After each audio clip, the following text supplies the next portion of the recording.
Hey everybody, welcome to another After Sunset Sunday. I'm Tammy, I'm the Siberian Wind, and I realize I did not have this video scheduled in advance, so you guys, you're never late. You're never late. If you happen to get over here or you see me go live or anything like that, feel free to comment and say hi or anything like that. And yes, I will fix the blurry camera. So bear with me just a moment. It's been a day. It's been a day.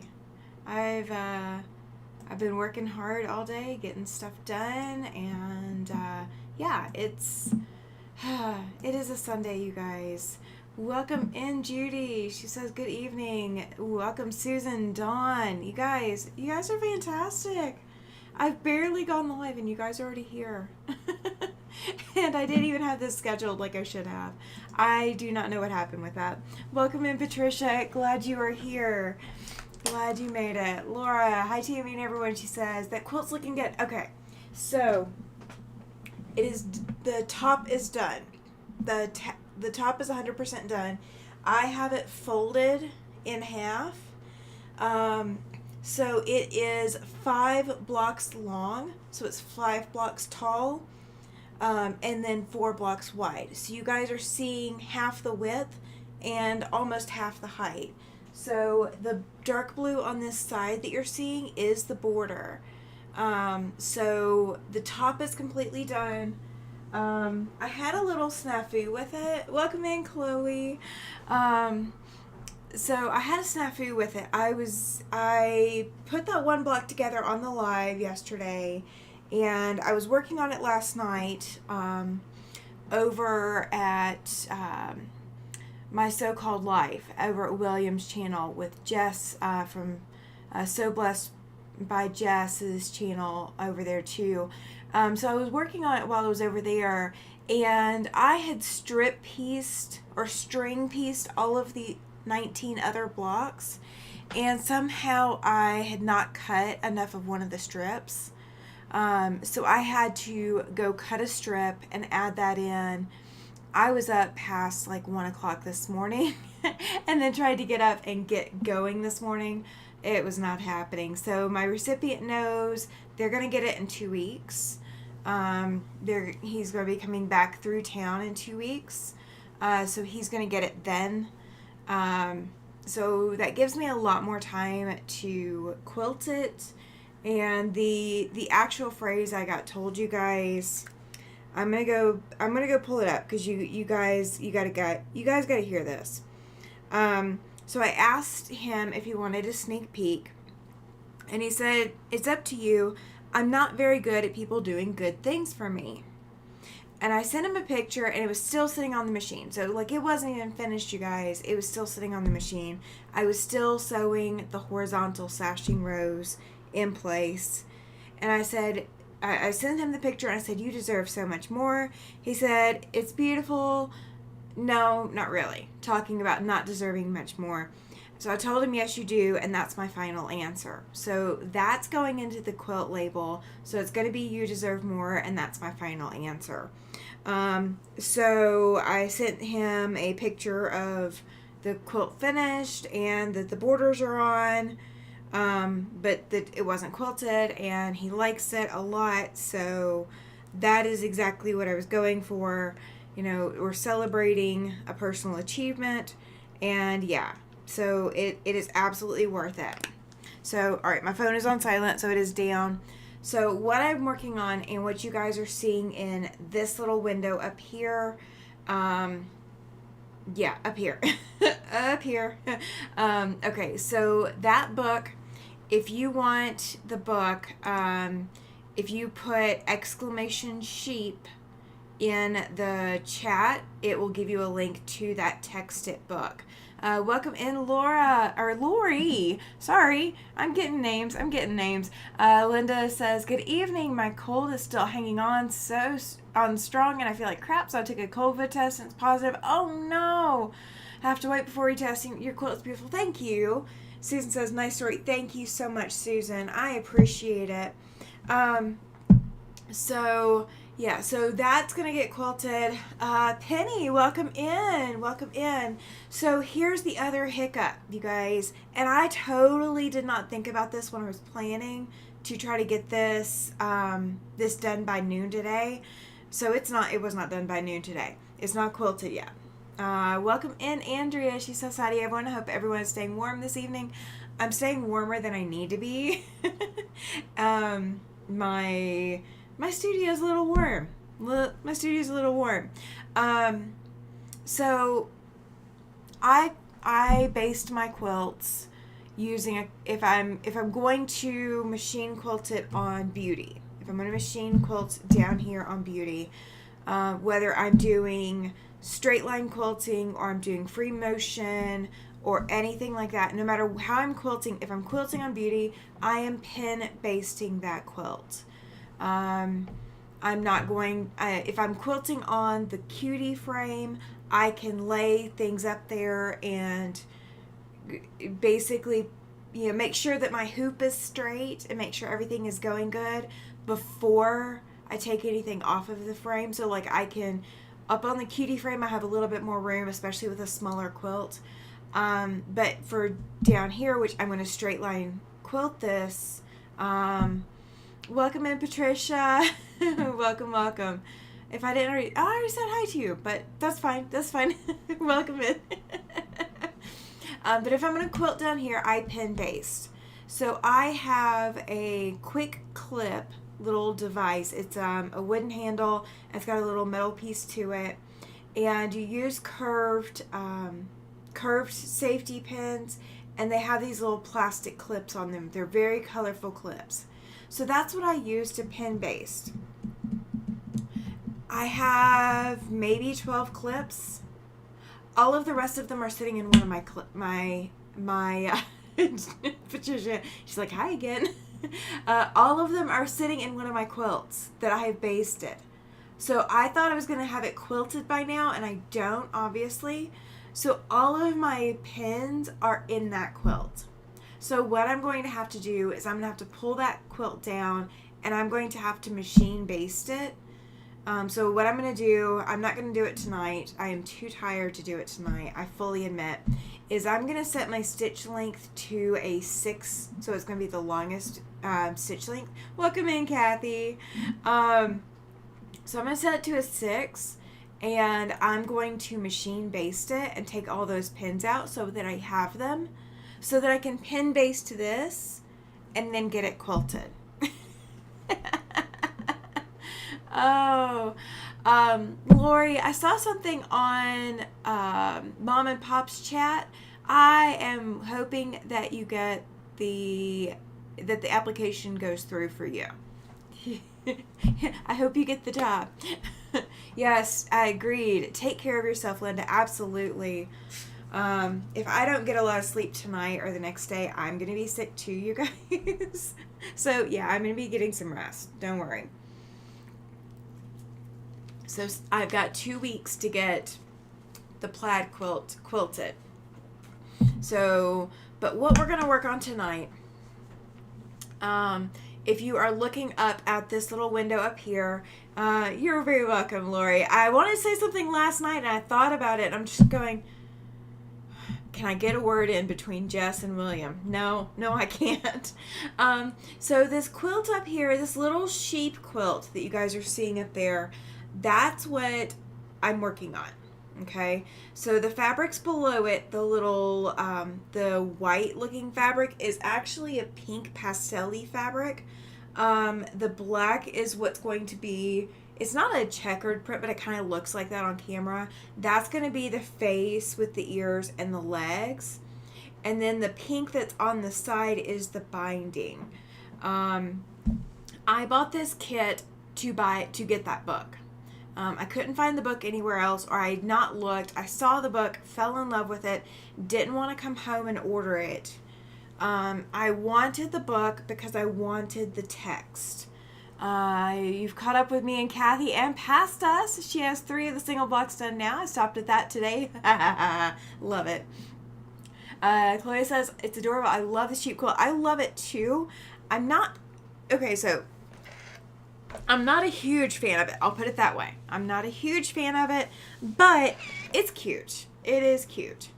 But so what they tell you to do in the pattern is to make all the little sheep circles that you're seeing. There we go.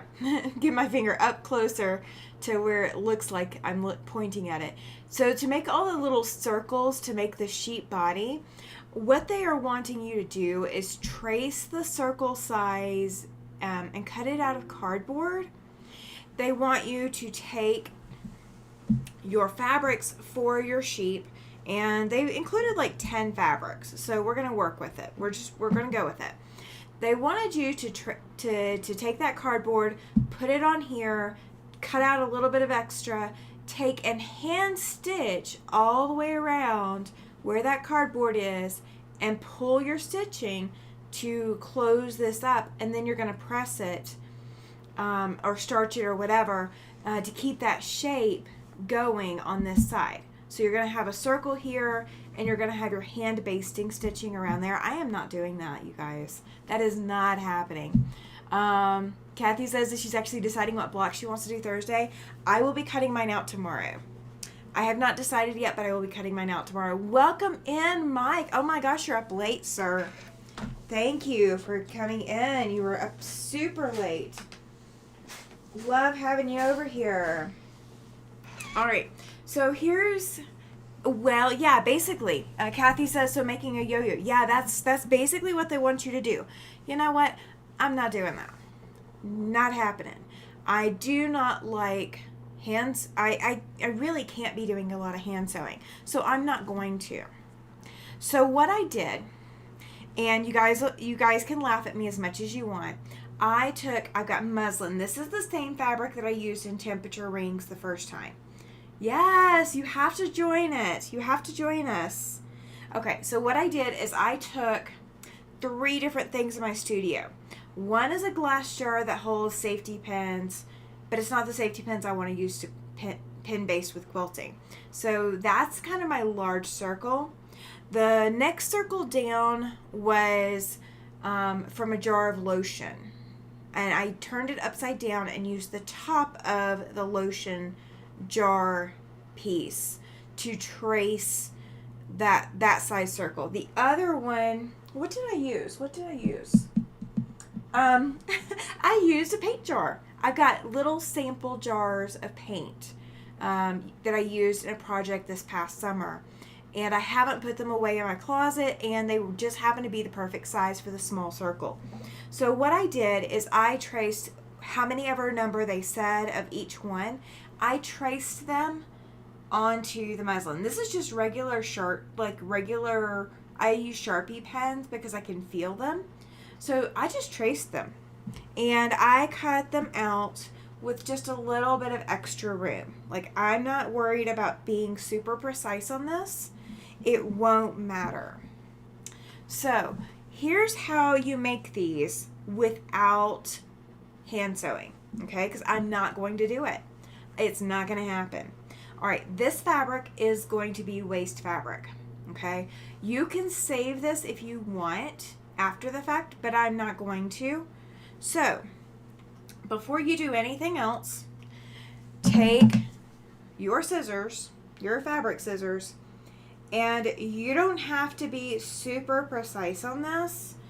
I'm just folding it into quarters so that I have a straight line. Not that it's going to matter if I have a straight line, but you're just going to want to cut a big slit in your circle, okay? Do you need to cut both directions? No, you do not. You are just cutting one direction. It doesn't matter which direction. You are just trying to cut a slit in there so you have a turning hole, because you just need to be able to turn this around when you get done. That is all we are doing. And you do want to make sure, though, I will say this, you want to make sure that you leave a lot of room between where you're going to sew, which is where we drew the line. You want to leave it a lot of room between that and your slit. You don't want to cut into it, okay? So here's the next step, okay? These are going to end up on the back of your pieces. So we're going to turn this right side over. So this is the pretty side of our fabric.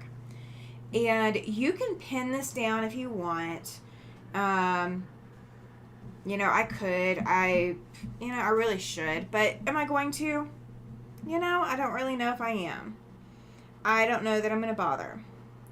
And this little section is plenty of fabric, so that I'm not sitting here fooling with a whole bunch of extra. I'm just going to rough cut, and you can cut these as close as you want as long as you have a 1/4 inch seam allowance. So all I'm going to do is I'm going to take and I'm going to stitch on that line all the way around, and then I'm going to pick it up and I'm going to stitch on the next one all the way around, and then we're going to trim some fabric around it, turn it right side out, and give it a good press and a starch. And then if we want, which I might, if you want, you can actually take your stitching back out. So, you know, if you want to leave thread tails to make it easier, you can absolutely do that. And you don't have to take your stitching back out if you don't want to. It's entirely up to you on what you do. But in case you guys ever wonder how I cheat at applique, this is how I cheat. I mean, it's not technically cheating because I'm still stitching it, but I'm letting the machine do all the extra work for me, and I'm not going to stress about it. I've got to make 17 of these, you guys. 17 circles for this thing. So, you know, and because I will say this, because I used a pen, a Sharpie pen, I don't want it bleeding onto my other fabric. So after I press it, I may take it out because it might be visible, and I don't want that. But I can cut away as much extra fabric as I want once it's flipped around, and it shouldn't be a problem. It should not be a problem. So we're going to pull this out. So how are you guys doing today? Did you know today, does anybody know what today is? You guys know I have the Every Day's a Holiday calendar now. And so I've been pulling up what every holiday is. Do you guys know what today is? Oh. Other than the fact that it's Sunday. Everybody got quiet watching me. I feel like I'm on a spotlight, you guys. I hope that's what it is. I hope the chat hasn't frozen. Chloe says that she does not know what today is. All right. Any other guesses? Any guesses? Did I have some pizza, Tammy? No, I did not have pizza. I really, really want pizza, though. You guys were all talking about pizza yesterday on National Spaghetti Day. Now, I will say this. I told my husband it was National Spaghetti Day. Do you know that he came home and fixed spaghetti? Hi, Rayanne. Welcome in. She says, what day is it? Yes. Judy got it. It is National Bird Day. So I don't know if that means that we're supposed to celebrate the national bird or we're just supposed to celebrate birds, but it is National Bird Day. I think Judy's been using a little bit of Google.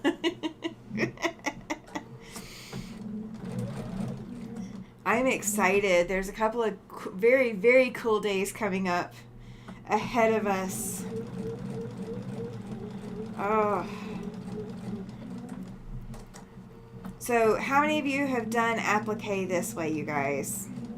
How many of you have done this before? Welcome in, Rita. Good evening to you. Good evening, good evening. Yeah, we're getting Mike to stay up late. We're getting Kathy to stay up late. We're getting everybody to come out for me tonight. And I have no idea why I did not have these scheduled. Welcome in, Pam. She says, good evening, Tammy and Chatters. Welcome, welcome. Welcome, you guys. Can you guys believe we are almost at 1 year? that we are almost about to hit 1 year. Patricia says, pizza yesterday, beer braised brats and cabbage today. Oh my gosh. I'm so jealous of all of you who had pizza.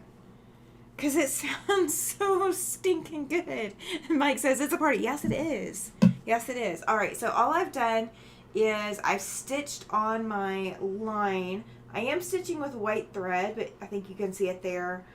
So I'm just stitching with white thread on the lines that I drew, because those are pretty darn close to the size of the size that the pattern had for each of these circles.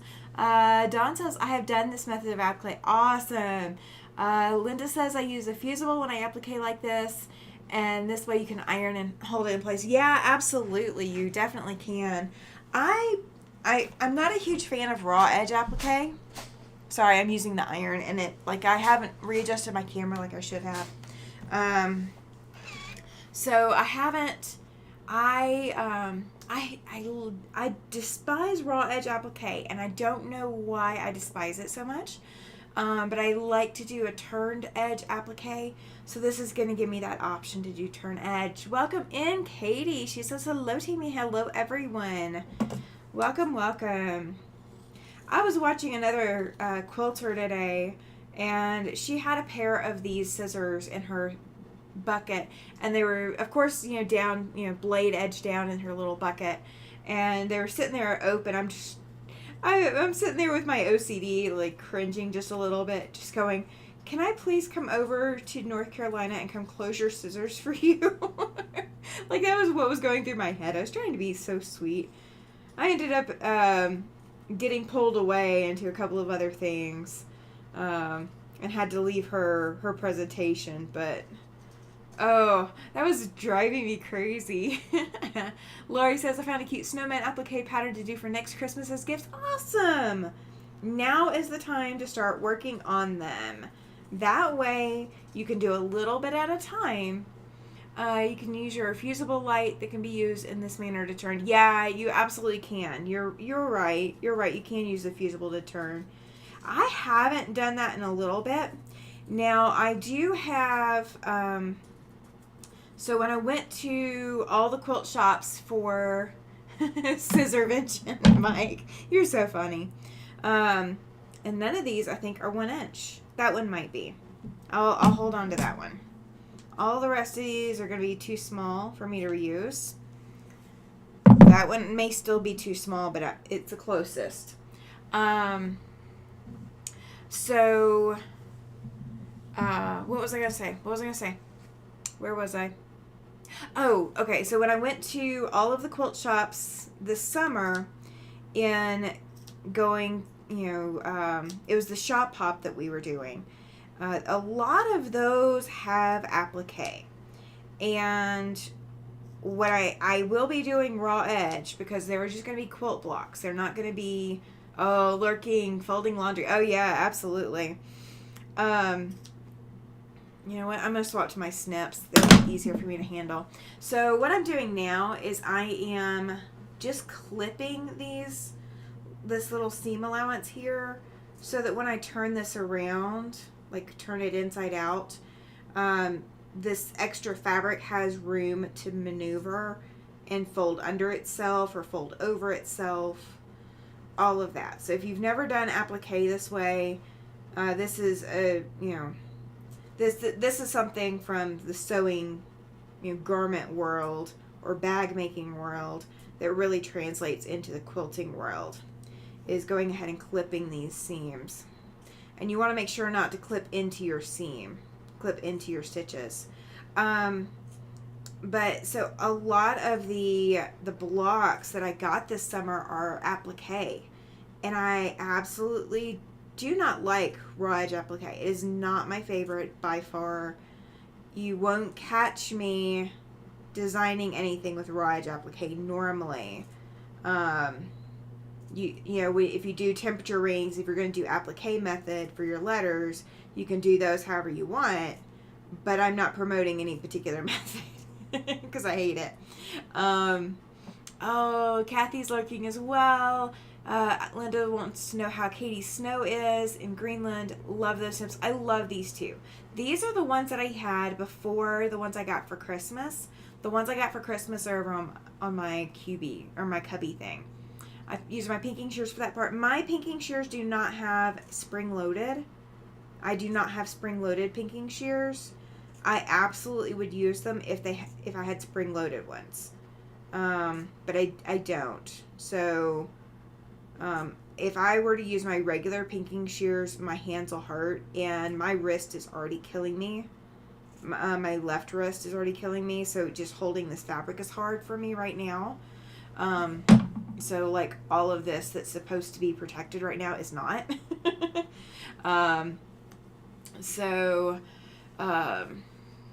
What was I going to say? The applique from this summer. Yeah. So doing this with pinking shears, I would love to, but I need the spring loaded. The quilt shop hop patterns, there's so many of them that are done with applique. And so what I'm doing is I'm shadow boxing my applique so that I don't end up with a lot of waste in like my under or whatever I'm using. I've got a couple of different products I'm going to be using. Like Steam a Seam or something like that. Turn applique looks cleaner. It tends to, yeah, in my opinion. I mean, there's a lot of people who love raw edge applique and like it doesn't bother them or nothing, but I'm not one of them. Let's see, where am I at? We have a lot of the snow right now, says Katie. Awesome. Let's see. Today I thought about why am I buying paper towels when it would be easy to make reusable paper towels. I made 32 paper towels out of flannel today. Talk about super easy. Yeah, absolutely. That is totally something I could do with the extra fabric left over from this. I could totally make some more. We have napkins in our home. I was trying to make the reusable paper towels, but I made them too small. And so we have napkins. They're about like 9.5 inches square. I absolutely would use them for cleaning. But they work really well as napkins, so we're not pulling 3 or 4 paper towels every time we want to use something. I'm going to make an adjustment to this so that you guys aren't losing me every time I go to iron. There we go. All right. Made that adjustment. All right. There we go. Yay. And Katie, I will respond to your email probably in the next day or so. So I'll get stuff set up then. Let's see. I just never thought about it until today. Oh yeah, absolutely. Yeah, it's I thought about it years ago, and then when we moved from Alabama, before we moved, I was making a whole bunch of them because I was like, well, we're gonna move to Wyoming. We really need to like be eco-friendly and all of that. And so I made paper towels, supposedly, and they ended up being napkins. And I just don't like the flat color flannel. I'd rather have it patterned. So I think I would have to go buy some more flannel to make paper towels at this point. I actually have had like snaps put on my wish list that I wanted to get for the sole purpose of putting them on a paper towel roll and being able to roll them up to store them.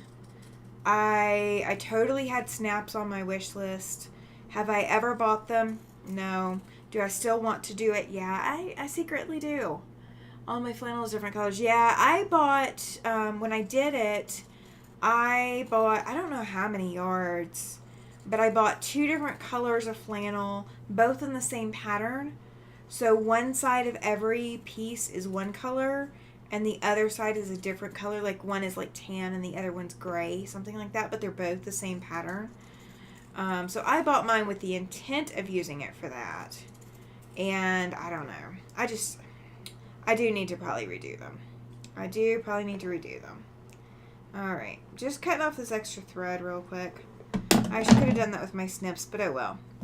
Alright, let's see. That's probably big enough. So yeah, I do probably have enough flannel left over from this. This was kind of a pilly flannel though. It left me with big pieces, like big fluffs left over. So I'm not sure if I really want to use the pilly flannel for the paper towels. I'd rather use a flannel that cleaned up a little bit better. The stuff that I did use before cleaned up nicely. All right, so this is our first one. And I haven't starched it, but I will go back and starch it. And then, so if I wanted to take this off, I could just trim, like cut all the way up here. And then I'd be able to get in there and pull my stitching out. And then this will stay nice and starched.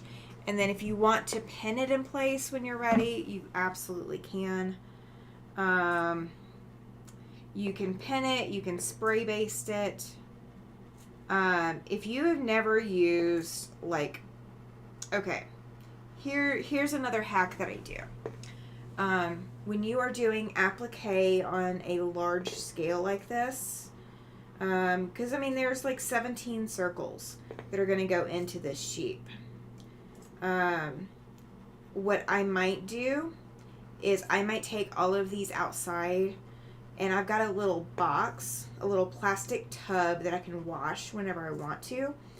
And I'll take it out there and I'll use quilt basting spray the backs of these. And then all I have to do is come in and stick them on. And they're going to stay until I can pin and I can sew them down. And you can use other kinds of sprays too. Kathy says, well guys, I'm headed out. I have to work tomorrow. Have a good night. Absolutely, Kathy. Go get some good sleep. You deserve it. Got a long day tomorrow, getting back into the swing of being at work again. Work is definitely a drain on the energy levels. Is that interface? Nope. It is muslin. It's just some muslin. So it's a lightweight fabric. So if I wanted to leave it in there, I could. Now, if you have interfacing, if you want to use it, you can.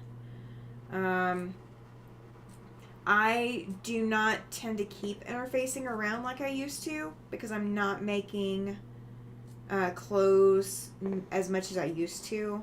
So I don't tend to keep it around. So muslin is cheaper. I just have it.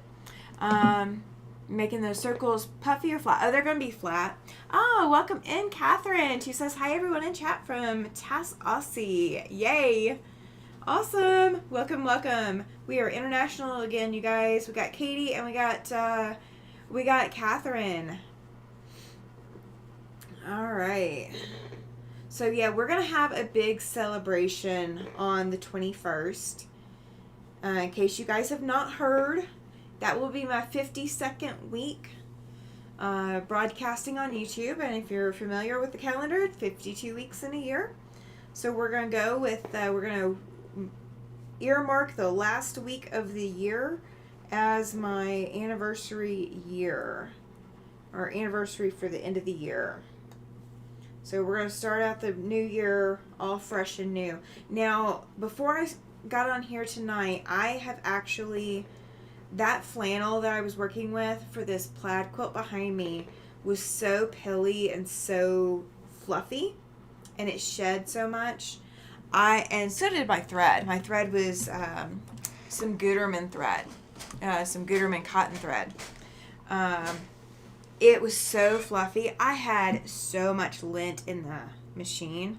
So I took everything apart, cleaned everything. I took this side cover off, cleaned up here, you know, put a new needle in, everything. Like, everything's cleaned out and oiled. Why not use interfacing instead and just sew it in and keep the sticky side out when you iron it in place? Then it's secured and ready for stitching down. I could, but that would involve me going to buy something, and I'm trying not to buy. All right, so I've got 2 circles done. So we are going to change fabrics just because I can. And I want to do this blue. It's got little circles, little abstract circles on it. So yeah, you absolutely can. So if you're going to do interfacing that's one side fusible, you can do double-sided fusible. Just be careful when you flip it because you don't want to accidentally fuse it to your iron. But when you sew it, you want to sew it with the fusible side towards your fabric. So sew it with the fusible side towards your fabric, and then when you turn it right sides out, your fusible side will be sticking out. It will be out where it needs to be. So the bumpy side goes towards your right side of your fabric, in case you're wanting to do it that way. You absolutely can do it that way. I just, like I said, this is what I had. This is what I had on hand. And I have lots and lots of this. Like, I have yards of this stuff, you guys. I have yards of this muslin. And it's really quite small, like quite see-through. And so I don't really want to hang on to it for quilt piecing for the most part. I do want to start getting rid of some of it. So that's kind of my goal for it. Let's see, although it would be messy to do, wonder what that would look like with using the long hair fake fur. Oh my gosh. Rita, that is so not fair. I love that idea. I would totally do it too. Patricia says, I used Minky today for the first time, adding a strap to a purse for my daughter. Good grief, the mess and cleaning I had to do to my machine. Yes. Yes. So I have a story for you guys. Since we're talking about messy fabrics. I'm looking through for the line just so that I know that I'm doing a fairly good job. That blanket looks amazing, though. He's going to be amazed. I hope so. He deserves a lot more than just a good quilt. But he's been an admirer of my work for a while, and he's been super sweet and watches out for me and all that kind of stuff. He's really been a good friend. And so, when he had, this personal goal come through, and, it was as a positive, I want to celebrate it. And the best way to do that for me is to make something, because taking him out for drinks or, whatever, sometimes stuff like that is not the best answer for most people. And it would work. It would have worked for him. That would have been a fine celebration for him. But that's not what I wanted to do. I wanted to do something different.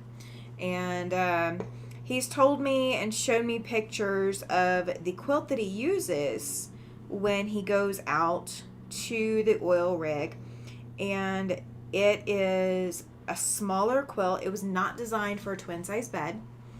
And but he's making it work for now. But it's really, it's worn. It's threadbare in some spots. And it was his dad, so it's sentimental. So I'm not going to, I'm not going to ask him to give it to me to take apart or anything. So I wanted to give him something of his own to celebrate for him. Does he know you did that, though? Yes, he does. He does. And I have sent him a picture of the finished quilt top. So yeah, he knows that it's done, that the quilt top is done. He knows that he knew that I was going to make it. And I sent him pictures of the fabric. And I said, do you like these? He said, they're cool. I was like, okay, that works. Because I asked him what his favorite colors were. So he knew, he's known for a little bit that I was going to make him one. And when I told him that I was going to try to have it before he went out this time, he said, you don't have to rush. So, he knows that how much work goes into a quilt, and he's seen some of the other quilts that I've done. So yeah, he does know. He does know. So I think he's excited, but he's had so many challenges in life that it can be hard to accept that something good is coming your way. I'm going to back it with cotton. I have it's a bluish grayish cotton, 108 wide cotton. So I'm going to back it with that. And I am 100% at this point hoping that I did purchase enough. So tomorrow the task will be getting the fabric pressed or getting the backing pressed, because it really needs a good press. It's been washed, but it hasn't been pressed yet. Making sure it's large enough, and thread basting the other quilt so I can get my pins out. And then being able to sit down with it and start pin basting it. So I will try to do a video on my pin basting process so you guys can see that, because I promised that to you guys. I just have not basted a quilt in a little bit. I've got a whole bunch of tops that need to be basted, but I haven't done that lately. So I need to pull my batting out and start pairing up some quilts with their backings and get them basted and get them ready to quilt. The Star-Crossed Path, Andrea's Star-Crossed Path, I haven't backed it yet. I mean, I've got a backing for it, but I haven't done anything with it yet. The New Year's Day mystery quilt from Stitch in Heaven, I have not finished that yet, but I already have the backing for it. So, like, I've got a few that I've got backing already picked out for, and then some that I will need to make backings for. So on the 19th, on the Sunday night sew, we're going to have Sean over here. Sean's going to come join us, and we're going to do Fab Farm. So January 19th, we're going to have Sean from The Guy Who Sews over here hanging out. He's going to stay up late on a Sunday night to come work on Fab Farm. Your favorite part, basting, right, Chloe? I mean, absolutely. Guys, last time I did basting.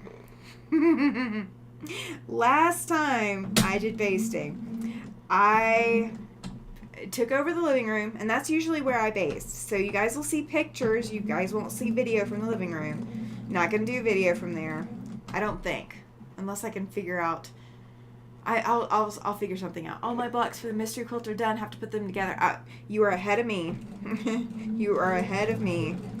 I do not have even one block completely together. I have a lot of things sewn, but I don't have anything put together. Thank you, Katie. Thank you so much. She says, y'all hit that thumbs up like button, everyone. Yeah, absolutely. Hit the thumbs up, hit the thumbs down, either one. Either one. Interact with the channel. Make YouTube like me. But yeah, I will do at least some pictures to put into a video. Welcome in, Barbara. I think first time I've seen you in my chat. Welcome, welcome. Glad you are here, lady. Thank you. I haven't done any videos on pin basting, but I will try to. If you guys would like me to do video, I will try to do video. It's going to be pre-recorded. It's definitely not going to be a live, because I'm not trying to figure out the all of the ins and outs of getting you guys out into the living room.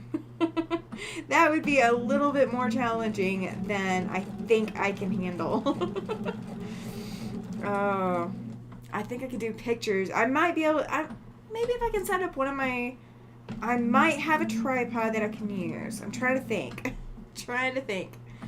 Because I'll have to probably record with my phone, I think, if I go out there. So that's what we're probably going to have to do. And so, yeah, we'll see what I can do. I would love a video on pin basting. Awesome. Yes, then we will do it. One way or another. We will figure something out. But yeah, I think it's going to need to be pre-recorded, because there's a lot of setup and a lot of me huffing and puffing. Barbara says, I lurk every now and then. Oh, that's fine. Thank you for lurking. I appreciate it. YouTube watch hours. It absolutely helps. All right, so now I've got these two on there, and I need a total of 17, and I've got a total of 10 fabrics, so some of the fabrics will only need one circle cut out of them. So I'm picking some of the fabrics that I think I want to see on the sheep as my primary ones. Now, if you see around the sheep up here, there is like a little pieced border. I'm going to do that too. So that is going to happen. So And I'm just rough cutting this, and I am not actually, you guys are going to panic, I know. I'm not actually worried about saving the 1-inch squares of the muslin. Now, the bigger pieces, yeah, I will save those. Like, I'm not going to throw out the biggest pieces. But some of these smaller pieces, I'm not even looking at the muslin to see if I can salvage it. It's not that big of a deal for the muslin because, again, I still have yards and yards and yards. Like, I could probably make a couple of dresses out of muslin out of what I got. So I'm not super worried about it. I will need muslin for another project coming up. So I'm not, trying to be careless with it. But, this beats, trying to find stabilizer or interfacing. And I really don't necessarily need them to be iron on for me. It's not a necessity for me. So I think we'll be all right. All right, those are all small, so those will all go. Let's see, I'm surprised Sean will come on so late, but you have gone on his channel very early. Yes, I have. Welcome in, Sojo. Sojo Quilty Stitchy Things. Awesome. She says hello, hello. Or he says hello, hello. Can you give me a name to call you, or would you like me to call you Sojo? It is your choice, and I will do my best to remember the name. I promise. I'm pretty good. The squirrely people I struggle with. I really do. I don't know why.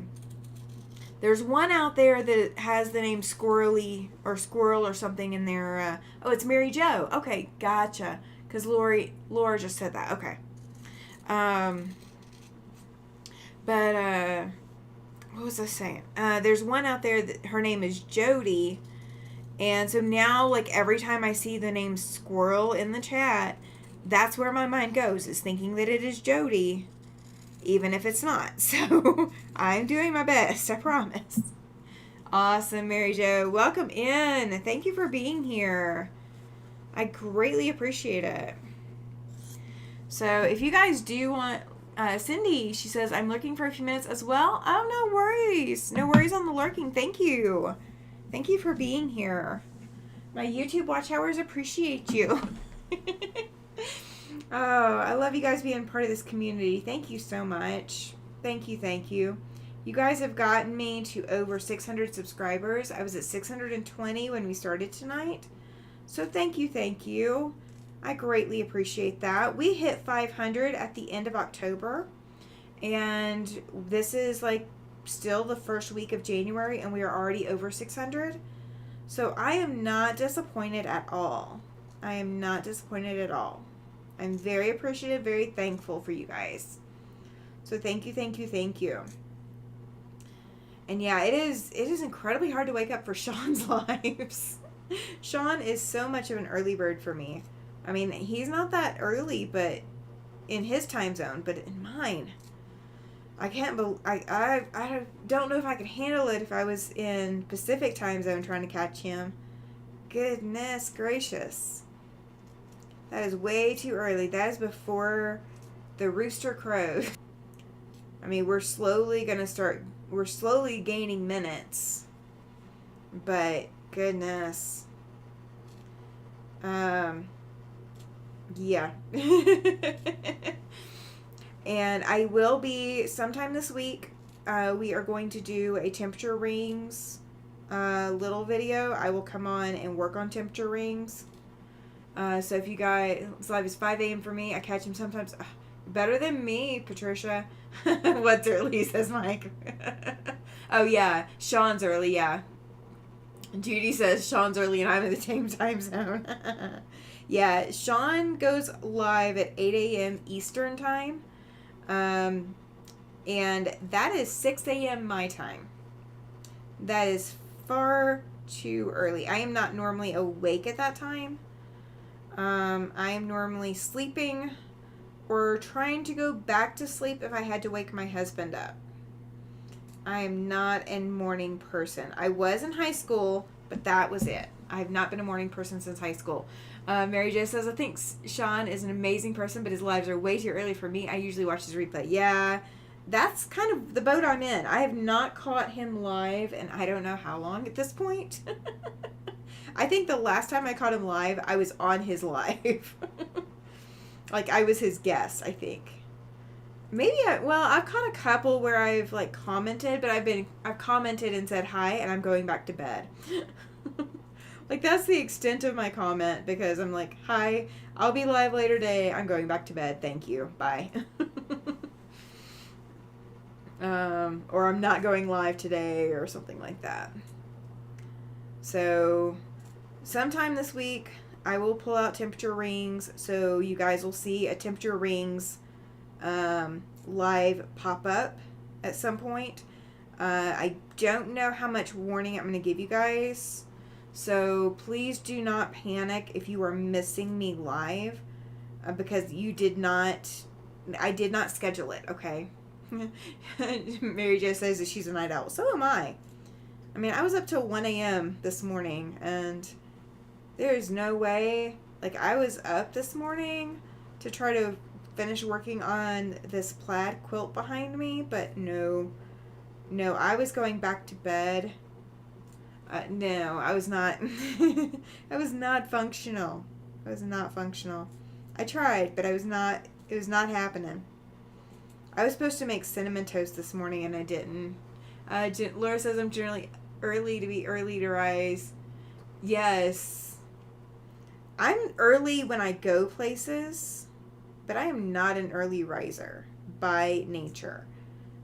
If I'm going to be up in the morning, there's no way I would be on live right now. I would be already in bed right now, getting some beauty sleep with my little eye mask on. Patricia said that I'm up at 4 for work, so I have to wake up early on the weekends. I bet. Early to bed, early to rise. Yeah, absolutely. Yeah, no, I am... If I have to be up early, you better believe I will be in bed early. I am not a stay up late, get up early kind of person, unless I am trying to fill in and prevent my husband from hurting himself. Like, he should not be trying to sleep super late either. Welcome in, Gladys. She says, hello, everyone. Welcome. Glad you are here. All right, so I've got both of these trimmed so I can do them really fast. I need to watch your temperature rings video. I am so lucky. I got 3 gift certificates to my local quilt shop, so I can buy the fabric if I need it. Awesome! Yay! Yeah, the temperature rings. So the video that I put out is kind of a getting started with the workbook. There's a lot in the workbook. So if you catch one of my videos when I'm live on working on temperature rings, and you have a question, stop me and ask. Absolutely stop me and ask. Let's see, Laura says I'm awake with or without my alarm by 6. Nope, not happening here. Yeah, if you ever have a question about temperature rings, put a comment in a temperature rings video. Come find me on a temperature rings live. Send me an email, absolutely anything. It is easy for me to possibly skip something thinking about it because I lived that pattern all year. Because I was writing it all year. So it is entirely possible that I don't see something because I've lived it. Sojo says, I worked 3rd shift for 25 plus years. I don't know how to sleep in the dark. I need the sunshine to sleep. Yeah.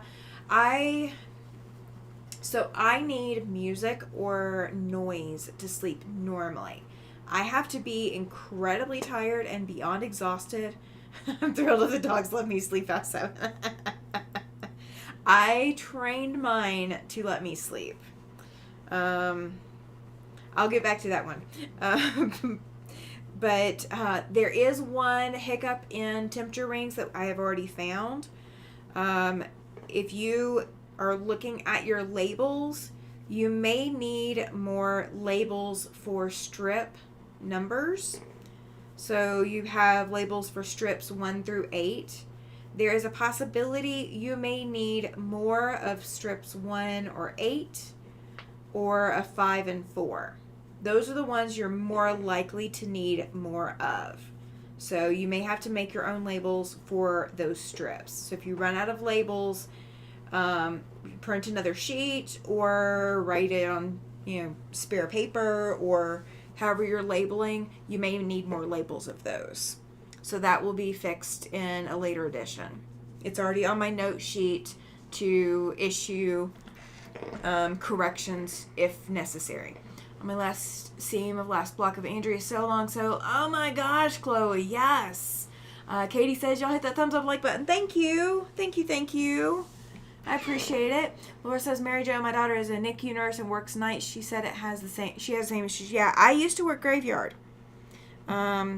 Now that I am on the side of the land of the living, yes, absolutely, Gladys, yes. You guys, if you have a channel, you honestly, anytime you're in my chat, especially if I have Nightbot going, which I obviously do tonight, you can do exclamation selfie, and that will give you a link to, that will put a link to your channel in there. If you do exclamation FB for Facebook, that will give you a link to the Facebook group, so you can join over there. I just went through and updated some of those commands tonight. So let me go grab, if you want the pattern for this quilt that we are doing, that is exclamation sheep, SHEEP. If you want my wish list, exclamation wish list. If you want this plaid quilt, you want the link for that, it's exclamation plaid. If you need the Land That I Love book, exclamation land. And we are working on Fab Farm starting on the 19th. That is when Sean's going to come join me. And that is going to be exclamation fab if you need to get the pattern for it. Graveyard Shift is my favorite, says Mike. Yes, absolutely. So my deal with Graveyard Shift is you are the only people awake that are normally awake at that time. And you kind of form your own camaraderie. It is just a most fantastic thing in the world. Like, I am absolutely in love with working graveyard. I could totally, if I had to work a job, that would be what I would prefer to do, is work graveyard. I will find ways to sleep, you guys. I can sleep when I'm dead. I will find ways to sleep. Hubby is a truck driver and prefers driving at night for traffic reasons. Yes, Patricia. So my husband preferred driving at night, but he didn't like driving at night for the fact of running into possible wildlife. So he did not mind driving at night, trying to get through cities. Welcome in, Nikki. Yeah, I did see you. I'm sorry I didn't say anything. I am sorry. I thought my brain and my mouth are not communicating tonight. It is a fact. They are not communicating. I am in love with this fabric, you guys. It is not my normal shade of pink or purple, but it is so stinking cute. I love that it's got its own little quilt pattern to it. It is circular, like the pattern inside the circle is a circle. Like it's rounded, but oh my gosh, I love it. I love it. So we are going to do, I'm going to do a small circle with this one. Maybe conserve a little bit more fabric. Oh my goodness. Lack of sleep. Yes. I am working on lack of sleep. I am definitely working on it. I'm trying to perfect it as an art form. Oh, can you tell I'm tired? Oh, trying to perfect lack of sleep as an art form is me being tired. I'm just going to go ahead and cut across. Yeah, we're going to cut across right about there. Oh my goodness. Yeah, I normally am not a lack of sleep person. I like to get enough sleep. Did I see the Kona color of the year as a purple? No, I did not. Oh my gosh, you have got to get out of here. You are serious that it is purple? Oh my gosh. Okay. If you guys know what the Kona color of the year is... Okay, you know what? Hang on. Chloe, you have started something. You are so dangerous. You are absolutely dangerous to my budget. All right, hang on. I now have to go see the Kona color of the year. 2025. Oh my gosh, you guys. That is like a royal purple color. Oh my gosh, what is it called? What is that one called? I can't even read my screen. I'm too tired to read my screen. Color, it is a dreamy purple, is Nocturne. Okay, Nocturne. Oh my gosh, if you guys ever, yes, squirrel, absolutely squirrel. I've been live almost all weekend. I'd be tired too. Yeah, I have, yeah. That 5 hours yesterday did me in, and then getting caught over on William's channel did not help me any. I'm going to blame him and Jess. So he will invite me, but Jess sends me the link. So they are both enabling me. It is so not fair. It is so not fair. So anytime that I can put my 2 cents in, I absolutely do. You better believe it. Yes, squirrel. It's called Don't Buy Me, Tammy. No, it is not called Don't Buy Me, Tammy. It is called, oh my gosh, you need to drool. Okay, you guys, you officially know what you are allowed to buy me, and I will not ever say no to how much ever you get. You are allowed to get how much ever of that you want from me and ship it to me. There is no limit on the yardage that I will accept of that fabric. I love Kona fabrics. Even if they are taken over by Missouri Star at this point, I don't care. It is not important. That color is stinking amazing. Oh my gosh. I do not know what I will do with it yet, but there will be... Oh my gosh. Oh my gosh, Chloe. I have not cut my backgrounds for my temperature rings. Oh my gosh, that would be fantastic. I'm doing 2024 numbers, but I'm doing it in 2025. Is there a significance to the color of the year? No, there is not. It is whatever they pick. So here's what happens in the design world. When it comes to clothing, fabrics, so I should hide my bolt of cherry wood purple. No, unless you're hiding it in a shipping box with my address on it. That's the only way you need to hide it, Mike, is if it's in a shipping box with my address on it, so that it can come my direction.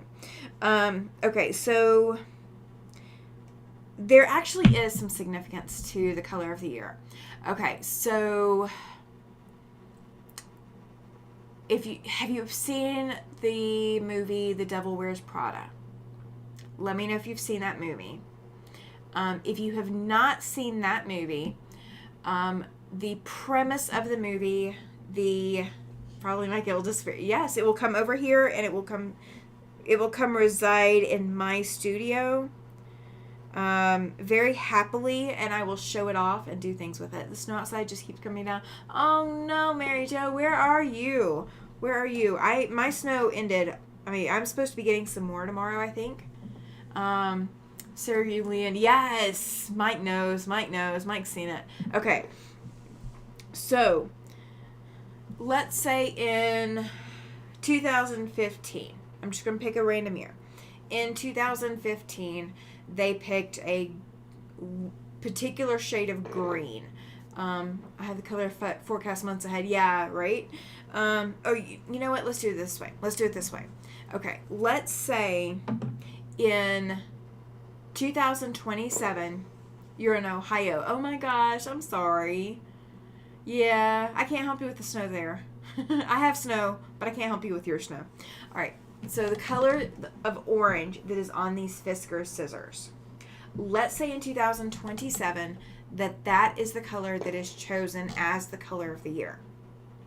You will see this color in everything. You won't just see it on scissors. You won't see it on zipper pulls. You won't just see it in one person's fabric line. You will see it over and over and over and over again. You might be sick of the color, and you might not like the color. There's been a lot of times I've not liked the color of the year, but you will see that color repeatedly in that year. And it will go from clothing to fabric that you're buying to make items with, whether it's the quilting world or whether it is the fabric world or the clothing world, whatever it is. You will make Welcome in, Mona. Glad you were here, lady. Thank you. You will see that color over and over and over. So that's the significance of the color of the year. So what they do, the people who choose the people who choose the color of the year, they plan it. They already know what 2026 is, but you know it's not released. You know it is not released. But those colors are chosen with the intent of, we want to see this color this year. And they do kind of go through the rainbow. Like, you're not going to see a year where you have orange as a primary color, and then the next year you have orange as a primary color again. Joyce says, dang, I'm late, Tammy. And everyone. Oh, you're fine, Joyce. You are not late.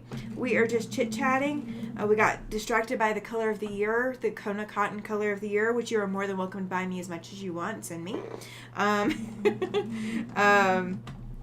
But yeah, it's crazy how much you will see that color. So so here's an example. Marketing says, Pam, yes, that is part of it. That is part of it. So I have fabric. I have a quilt kitted up. The quilt top has been done for years. Like, not 10, maybe 10 years. It's been done for a while. But I've never had what I wanted to do with it. Like, I never decided what I wanted to do, backing wise, batting, none of that. I had no idea. I decided this year, 2024, I decided in 2024 I was going to back it with Minky and quilt it for myself. And it may end up being a giveaway quilt in the future. Yeah, you will see these fabrics you will see this color in quilt patterns too. So designers that is their primary thing, where they are designing quilt patterns, they will use the color of the year to help promote their fabrics and their quilt patterns, their designs. I mean, you will see this color everywhere this year. So, I mean, Quilt Market, they will already know 2026 colors probably. I don't know for sure, but they should, because 2026 is going to already be working to production. So they'll release that color in advance to those who are designing, so that they can capitalize on it and market on it. But so this quilt top that I made 10 years ago, it was kind of in the color of the year. It's a shade of teal that was really, really popular. You saw this color everywhere you looked because it was the color of the year. Do you know that I cannot find that exact color anymore? You cannot find it anywhere because it is gone. So especially if you love a color of the year, that is the year to buy anything and everything that has that color, because next year you're only going to see trickling pieces left over from centuries past, so to speak, and you will not be able to find matching fabrics to those colors within 3 years' time. So within 3 years, you will have a really hard time, unless you are shopping someone's stash, you will have a hard time finding those fabrics ever again. So now Kona typically keeps those colors, so you can still find the color through Kona, but it's a production run still. So it is possible that, Kona may not have much of that color left after a while. And I did see the comment about 5 to 10 inches is what Mary Jo is expecting. That is crazy. That's crazy. I don't know how much we're supposed to be getting. We're supposed to be getting some more snow. We have some really low temperature. Well, not really low. It's 21 and feels like 10. And we are supposed to be getting snow about 1 a.m. to 5 a.m. tomorrow is what it looks like. But I don't know. Let's see. It's not showing me a weekly forecast right now. There we go. Monthly forecast. Yeah, we're supposed to get some snow tomorrow. We're probably going to get some more Saturday. We're finally going to get some more the following Friday, and then the following Friday and Saturday we should get some more. So we're gonna have a snowy January. We have been waiting for this snow for forever, but the snow we got yesterday is mostly melted. It's not like, it's not melted, but it's not, it's not causing travel problems or anything like that. It's not that kind of snow here. We don't get that here usually. And you guys, if you did not hear me earlier, if you have a channel, if you want to do exclamation selfie, you are more than welcome to promote yourself and promote your channel. I do not mind. So I bought this book, this text-it book, that has this quilt pattern in it. I did not buy the quilt kit because I wanted the quilt kit. It's a cute quilt kit, but I don't know any babies that are coming that this will be an appropriate quilt for them. So I didn't make it for that. Like, I didn't get it for that. And I got this in July last year, July 2024. June 2024. No, May. I'm sorry. It was May. I was having to think of when I went to Utah. I went in May. I went in January and then again in May. So I got this in May 2024. And I am just now starting to sew on it. I have not been doing anything with it. It's been sitting. But I got it for the book because I wanted the different alphabets. So in that book, if you guys are interested, if you want applique alphabets for any reason, that book has a good variety of different applique alphabet patterns. Now, of course, she's recommending doing the cardboard template and pull your string, like hand stitch and pull your string. She's also recommending like raw edge applique. So if those aren't your thing, you can always do this kind of method too, either with interfacing or with fabric like what I'm doing. And you can do it either way to be able to get them to what you want to see. Now, you do know, let me see. You can also do, chat's kind of quiet. Please tell me it hasn't frozen, you guys. Let me know that the chat hasn't frozen. My internet has been crazy weird lately. So I'm just making sure that it's not frozen on my side. And YouTube is saying that we are still fairly good. Alright, so we'll work with it. We will work with it and we'll see. We will see. Let me do one other thing. And that will tell me whether or not it says, okay, it says 23. So yeah. It's still getting feed. Okay. We're good. Laura says that she's still here. Awesome. So, if you guys have ever, somebody said just focus on what you're doing. Yes. That is fine. Mike is, hello? Yeah. Hello, it's me. So, the original method that I was telling you guys that she was recommending in the book is that you trace the design onto a cardboard template and you hand stitch, you're quilting the panel for your Nantucket back. Oh, you're fine. I just want to make sure that my chat hadn't frozen. I was so worried that, I'm sitting here talking and you guys are gone. Mary Jo says, I'm still here. I'm just checking weather and closings for tomorrow. Oh, yeah. That's understandable. When you have that much snow coming in, you're more likely to have some closures. Judy says, I'm here too. Thank you.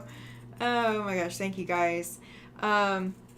So, if you do the cardboard template, what you can do is trace your design, trace your cardboard template onto your fabric. Power surge, had to reset my internet. Yeah, I think that's been my problem. I think that's been what I've been having issues with. Never done applique, so I'm focused. Oh, awesome, Patricia.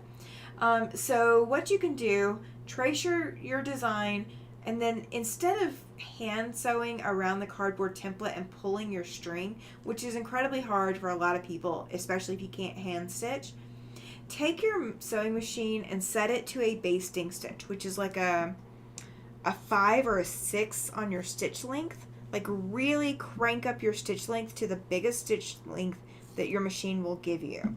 Whatever the biggest number is, go to that. So you want a straight stitch, but you want it to be really, really long. A really long stitch.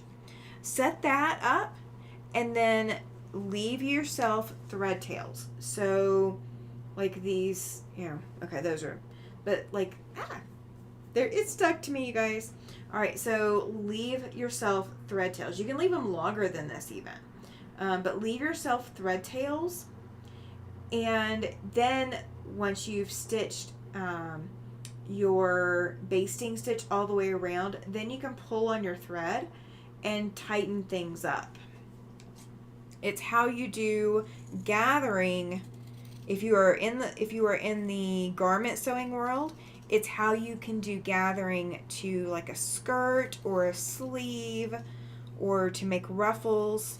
It's that same concept, just being translated over to the quilting world for something that's going to end up laying flat once you press it. So I will do some more applique in the next couple weeks too, you guys. So do not panic. There will be more applique coming.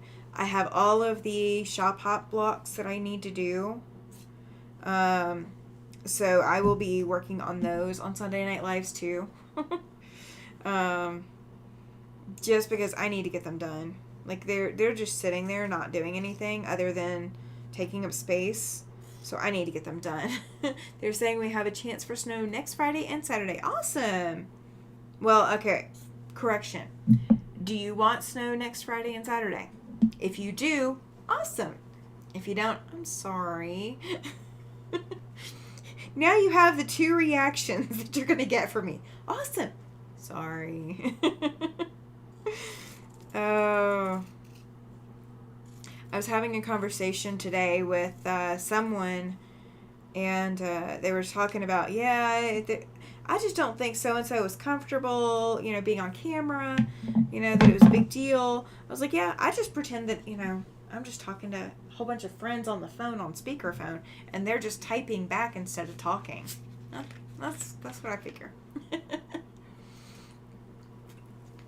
Oh, I'm going to love sleeping in tomorrow. I'm going to love that.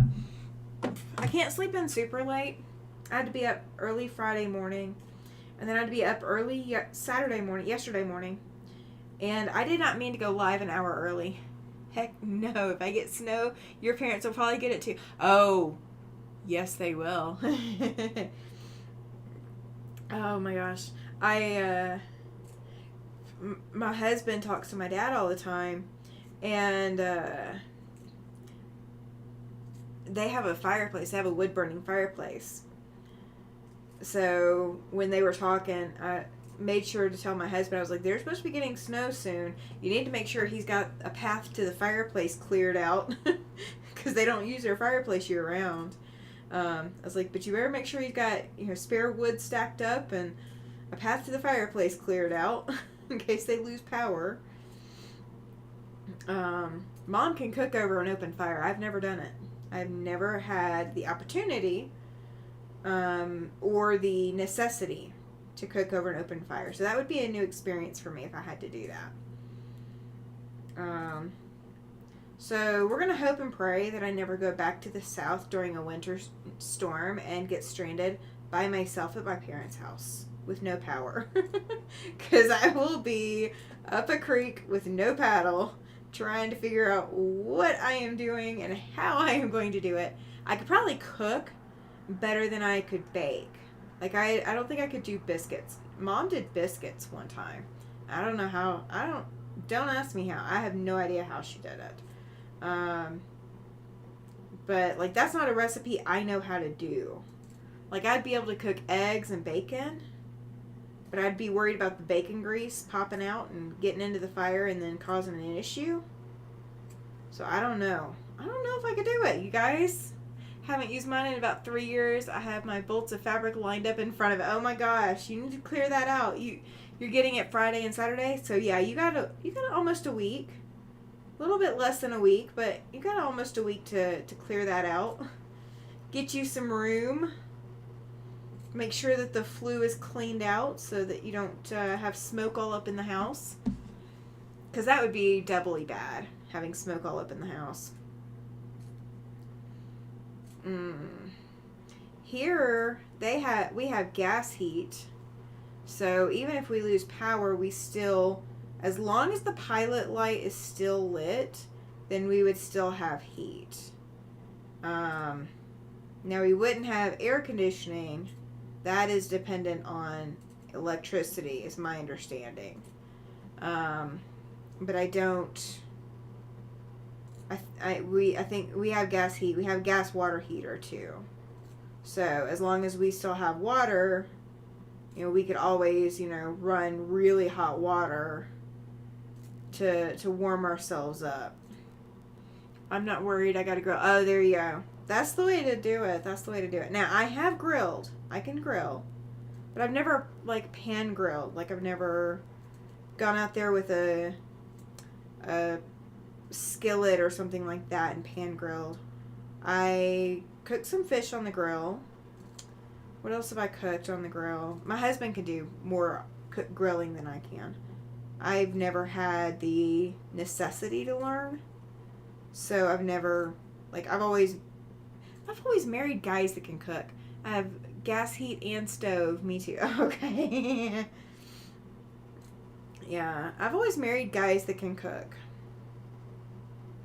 Maybe that's my survival skills. I can find guys that can cook. Joy says, we got snow yesterday, but it quit by 11 last night. Yeah. Ours didn't. Ours sputtered. I got pictures because the apartment complex didn't clean the sidewalks this morning. So we were, my sidewalk was pretty snow covered. And then the other side of the apartment complex is worse. So one side, the side of the building that I park on is fine. They cleared some of that, but they didn't clear the other side. My downstairs neighbors, both of them below me, park on our side of the building. I park on the back side, and the back side got cleared. Which doesn't make any sense. Alright, so I've got both of these clipped. So I'm just going to flip them. And this is just such a super fast way to do these, you guys. I mean, this has got me 6 done. And this is with me talking. And not, really focused on it as good as I could have been. And stopping a couple times. Patricia's in Sacramento. I have to drive 3 hours to get snow. Yes, you do. Yes, you do. I could not live in Sacramento. We did not have good experiences coming through there when my husband was driving truck. Sacramento was, especially where we were allowed to go, or where we had to go in Sacramento, was not exactly the safest part of Sacramento, probably. So that could have something to do with me not enjoying Sacramento. I didn't enjoy LA that much either, but that's a whole nother battle. LA is its own beast. Could you imagine if you did get snow in Sacramento? How crazy everybody would go because you guys are so not used to it there. You guys have the ocean air helping prevent you guys from getting snow. I don't think LA's ever gotten snow that I know of. Maybe they have at some point, but I don't know when. Oh, I gotta get my temperature data in, you guys. I gotta pick up my temperature data. I was trying to keep it every day, but I haven't been. That is the wonderful thing about Weather Underground. Of course, I'm pulling last year's data. Joyce says I'd gone to Burlington for my great-grandson's birthday, so I had to drive in that mess. Oh, no! Not cool. We definitely have our rough areas, said Patricia. Yeah. Yeah, I do not relish the fact, or I'm very thankful for the fact that I do not necessarily have to travel out of town. Alright, so I'm leaving the backing on these for now. I will starch these later before I pull the backing off. Alright, so that's that fabric. let's pull another one I don't mind seeing. Let's pull a little white pink print. And there's more of this fabric. So they included a lot of extra fabric for some of these than others. And I don't know if there was a reason behind that, but they didn't say. Like, there was nothing in the descriptions. Welcome in, Kelly. Joyce is in Worland, Wyoming, if I'm not mistaken. But she's in Wyoming. She's north of me in Wyoming. 3 hours to snow, 3 hours to the beach. Oh, gosh, Patricia. Laura says, I grew up in Iowa, and we were always prepared for winter. We had a generator and always had a fireplace, plenty of wood. The trunk of the car had blankets, a shovel, salt, and first aid kit. I do have Pet Safe Salt. Welcome in, Kelly. She says, I just found your live. I heard about you from Kathy and I have you home. Glad to be part of your crew. Absolutely. Glad to have you. Glad to have you. So tonight we are working on, if you guys see this up here, this Ba sheep. It is in that text it book. If you want the pattern, do exclamation sheep in the chat, and that will give you a link to that book, that text it book. I did not buy the book for the sheep pattern. I bought the book for the lettering. I wanted lettering, applique letters, and all of that, because there's some cursive ones in there, which is really, really hard to find. So I really wanted that, so that's what I bought it for. So yeah. And I got the kit with it, so there we go. Thank you, Chloe. Awesome. I got it right too. Yay, Worland. I'm getting better. I did drive through Worland at one point. I think it was coming back from, oh gosh. Let me think. It wasn't coming back from Sheridan, because that's the other direction. It was coming back from Cody and Powell. That sounds right, doesn't it? Cody and Powell. Let's see. Patricia says it's a great group to be part of. Thank you. Yes, it is. I love you guys. Patricia, I'm in the Phoenix East Valley, so same for me. Yeah, absolutely. Absolutely. All right, so I am going to make sure, because now I have selvage edge over here, I am going to make sure that I'm going to miss that selvage edge. I do not want to get too close to the selvage edge, because I don't want that in my seam allowance.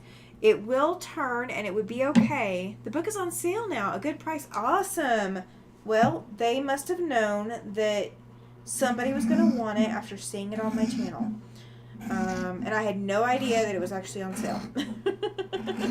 No idea whatsoever, you guys. So if you do want it, apparently, according to Chloe, it is on sale, and it's a good price.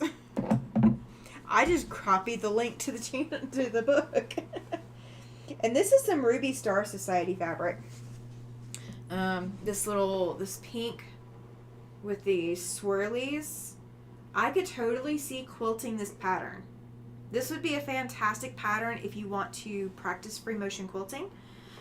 Just use the pattern on the fabric to learn your quilting. So this would be a great pattern for that, if you wanted to use it for that. Probably Powell. Yeah, that would make sense. Kelly says, thanks all. Yeah, absolutely. I got some great ladies over. I got some great quilters over here. Like I say ladies, because not all of us are ladies. We do have some guys in the group. And even those of us who are ladies, some of us are a little salty. I will attest that I am occasionally salty. I can be funky. Judy says that is a good price. Awesome. Well, you guys, if you want an applique alphabet, apparently now is the time to get it. I mean, that's what I got it for, is the applique alphabet. So in the picture that you're seeing on the cover, that $10, oh my gosh, that's a killer of a price, you guys. No, I had no idea either. I love the infinity symbol. Yes, the infinity symbol pattern is fantastic. And I was actually thinking about, if I didn't do this pattern, that would be the one that I would do, is that I would repurpose all these fabrics and try to do the infinity symbol pattern instead. But I decided to stick with the sheep. I was born salty, says Kelly. Oh, you're in the right place then. You have found the right place. Absolutely found the right place. So yeah, I love the infinity symbol pattern. You guys can see it on the book. Well, let's see. There we go. Hey, there we go. I can use this finger on this. Sorry, it is my index finger, guys. I can use a finger on this screen.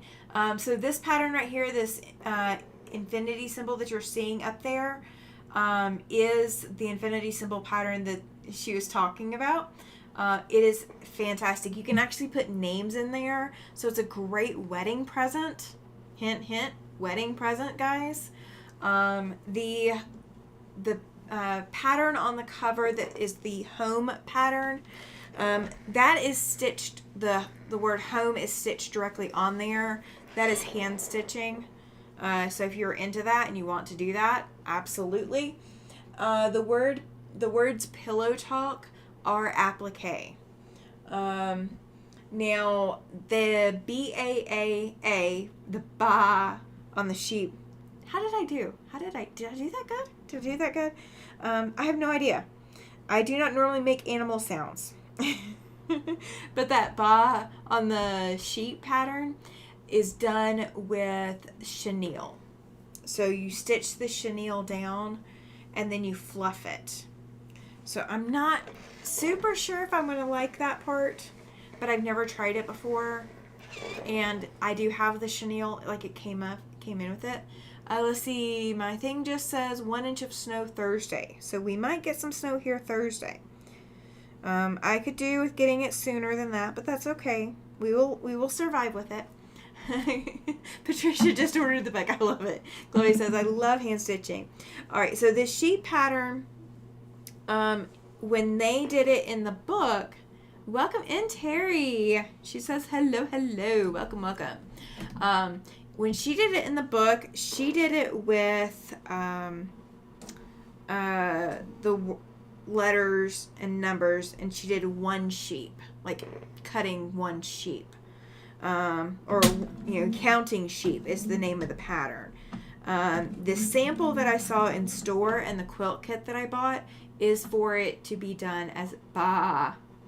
So I don't know which way I'm going to do it yet, but I think they only included enough chenille to do the B and the 3 A's. So that's probably what I'm going to do. And so the center of that quilt is a whole cloth. So the fabric that you're seeing between the book and the black fabric up there, it doesn't really show up well on that camera. But it is whole cloth. So that is like the center of the quilt. And I do not even know if it's the separate pattern that, like, I haven't even looked. I just knew these circles were going to beat my rear if I didn't start working on them. So I have not even looked at, what size you're supposed to cut the fabric to and how you, like, what size the little extra pieces are around the outside to create the pieced border. I have no idea. So we're going to figure that out later.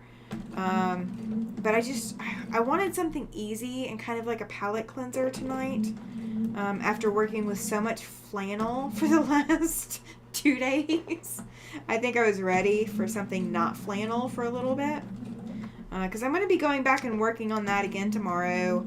And, I've already changed out my needle for this project. So I'm not still working with my flannel needle. I took the machine apart, guys. I really did.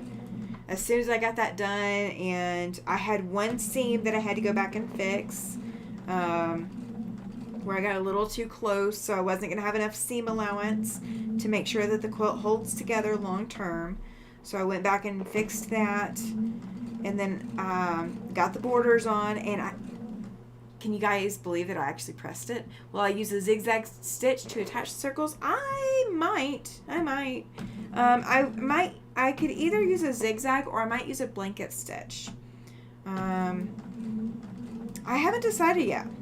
I guess it just depends on how how I feel when I get to that point. Now, one thing that you can do if you want these to be puffy, if you want them to be super fluffy and raised, what you can do is put you can, inside these circles, you could actually put batting in here. So instead of making these with the muslin and just doing that, I could actually cut circles of batting and stuff in these. So welcome in, William. Welcome.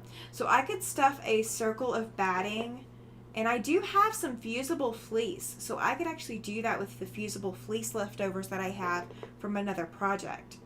So I could put fusible fleece in here, or I could cut a fusible fleece piece to put on the back side of this. Like I could cut the muslin off, like, take my stitches out after I starch it, and put some fusible fleece behind here and just stitch down these edges, and it will make it puffier. And so that would be between this and the whole cloth behind it. You can also, when you get ready to quilt this, let's say you don't want to do that in advance, you don't want the bulk, you don't want the headache of it, what you can do is put a layer of batting behind your quilt. Just where the circles are where you want it to be puffy. If you want the head and ears to be puffy and you want the legs to be puffy, put the batting behind all of that. Go ahead and take a piece of muslin or fabric that you don't mind, wasting into the quilt. Put a piece of fabric behind that batting. Go ahead and make a quilt sandwich. Come in, stitch all of your applique pieces down. Then come back to the back of your quilt and go ahead and cut the extra away. Cut the extra batting and backing away. And then go ahead and layer your quilt again on another piece of batting and another backing, so that way these are going to be puffier too. And using polyester will puff it up even more than if you use cotton. Polyester will puff more than cotton will. So if you're wanting a super puffy feel for your circles for your sheep, then use polyester. That would be my recommendation on batting, but you can use whatever you have. Mary Jo says I set down a cross stitch and my threaded needle must have grown legs and walked away because it's nowhere to be found. It took the floss with it. Oh my gosh, Mary Jo. William, did you finish the pants you were sewing? Yes, he did. Or the ones last night he did. As far as I know, because he tried them on. I love that color on you, William. I love that color. Patricia says, love that idea. I might actually do that. I might go ahead and make it puffy, so you guys can see how that would work, because I do not mind doing that. I mean, I've got a couple of different ways I could do it. And this is one of those great times to save your batting scraps. Absolute great time to save your batting scraps. And then any of this lightweight fabric, or if you've got interfacing, like mine's muslin, but interfacing or whatever, if you were saving just your batting scraps and you want to stuff these with your batting scraps and like Franken-piece your batting, that's a great way to do it too. That is a great way to use up your small pieces of batting in a way that's going into a finished project that's going to be sealed up and it's going to be safe, especially when you're dealing with little ones. But that is a great way to make it extra puffy. So with doing this muslin this way, you could stuff these with batting scraps too. So like I could actually make each one its own individual thing. Patricia says that she has a tub full of batting scraps. I have two big Hobby Lobby bags of batting scraps right now. So you can Franken-piece your batting. You do kind of want it to lay a little flat because you want it to be able to be handled and get under your machine, and you don't want it to feel like there's wrinkles in the middle of your quilt. Did I sew this on the right side or not, wrong side? Yes, I sewed it on the correct side. We're good. I panicked for a second. Yes, Patricia, I finished my pants and I'm almost done with my patchwork jacket. Oh my gosh. William, Oh my gosh, William. And if you're going live tonight, I'm not going live with you. I'm sorry. I am so stinking exhausted. But I got it done. The top is done. The top is done. I was working on this on his live last night, you guys. In case you were wondering. Hey and Jess keep like twisting my arm to come join. Oh, you guys are so funny. You guys are so funny. Always save my batting scraps. Yes, right?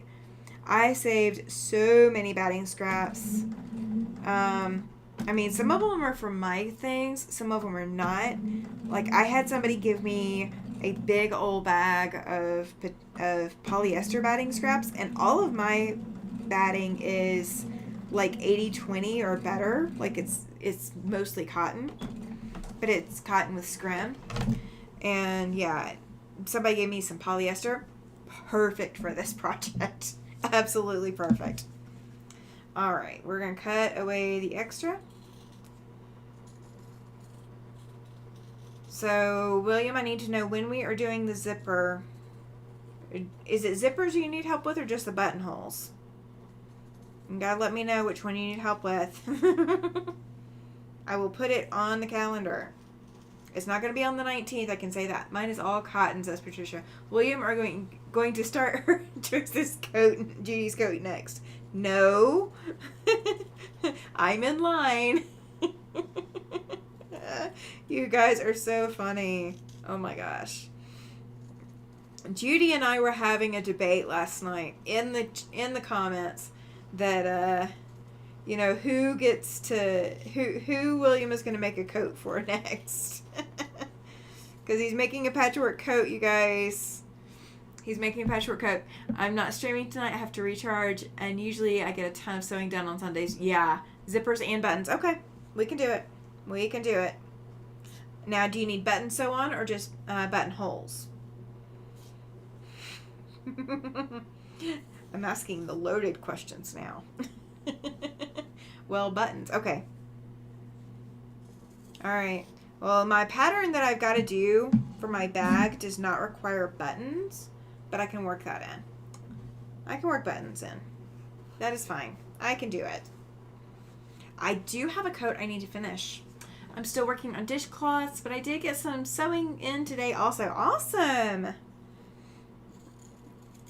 Yeah, I have taught sewing, William, in one shape, form, fashion, or another since 2011, something like that. So, I can teach you. I can teach you. I'll have to send you a Zoom link and get you over here one night, too. Sunday is my sewing day, says Patricia. Right? Right? Sunday is absolutely the best day. The best day. And, I mean, this is my chill time, you guys. Sunday nights is my chill. I mean, I don't care what I've been working on all week. I will pull out a whole new project to work on Sunday nights if I'm not feeling the love from anything else. I will pull out a whole new project because I want to enjoy my sewing, and Sunday nights is my time to do that. I'm glad you guys can come along with me for it too. I will accept all the help and suggestions, but I'm scared to use the buttonhole feature. Oh, no. Lose the word scared. Lose the word scared. Just inexperienced. That's all it is. Just inexperienced. Because all of your machines, if they can do a zigzag, they can do a buttonhole. You can make a buttonhole. Now, is it a buttonhole? Oh, yeah, buttonhole feature. Okay, yeah. Yeah. All of your machines, if they can do a zigzag, even if they're not a newer fancy machine, any sewing machine that can zigzag can do a buttonhole. It might just be a little harder on some machines, but every machine can do it. Every machine can do it.